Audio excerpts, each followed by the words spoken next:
Hi, this is Sharon O'Day.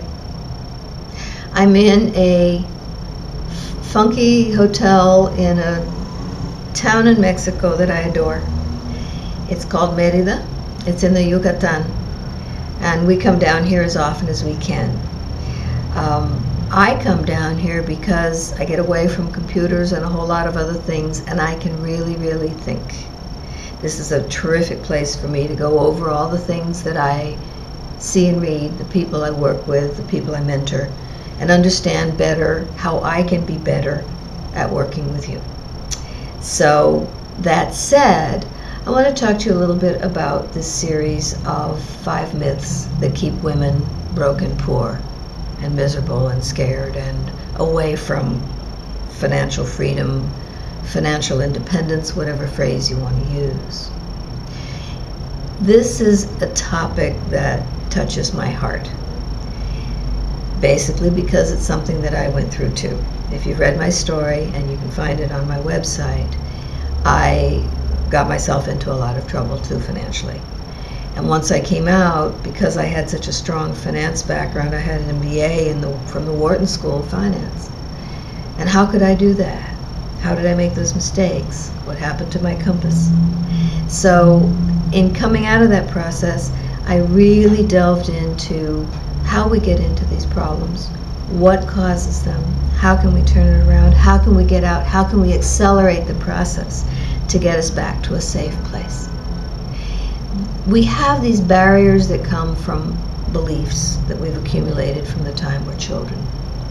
We're going to talk about the first group of them, which I'm calling the 5 myths. They're things that seem to touch more people than anything else.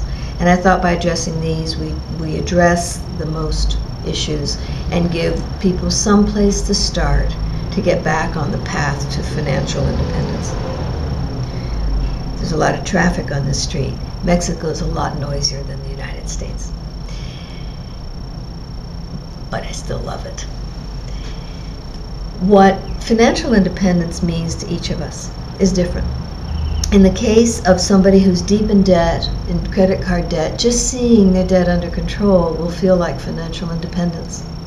Somebody who has a figure in her mind of how much money she wants to have set aside, as she's approaching that, she's approaching her financial independence. If you look at what the most traditional definition of it is when you have enough money in the bank that when you wake up in the morning in your retirement or whatever, you don't have to worry about where your money's coming from. Being rich isn't the case. It isn't the issue of being rich. There are a lot of rich people who are not financially independent because they still carry a lot of emotional baggage with their money. It is so individual, so personal. There's no cookie cutter. There's no way of coming up with a cookie cutter definition of any of this.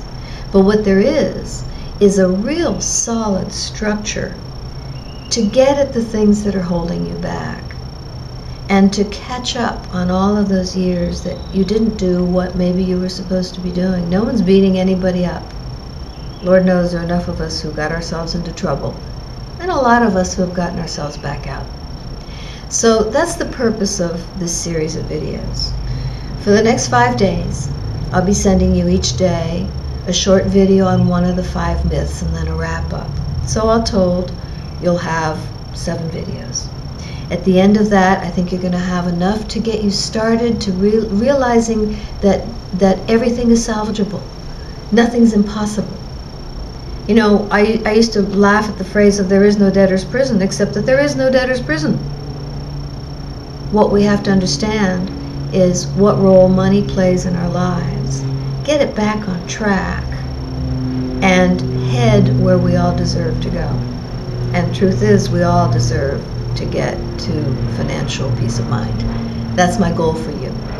So I look forward to seeing you tomorrow, and then for several days after that. And I hope to see you for a really long time, because I think there's an awful lot of terrific work we can be doing together. If you're on Facebook, if you'll go to Sharon O'Day FB for Facebook, come join a bunch of kindred spirits people who are all dealing with the same issues.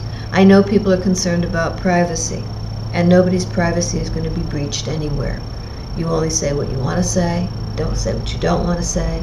But I think what you'll find is that when we get into any kind of work together, whether it's from my books or programs or anything, so much of it can be done on your own in the privacy of your home. Everybody has a different way of learning and changing, but I really look forward to you being on this journey with me. I'll talk to you tomorrow. Bye-bye.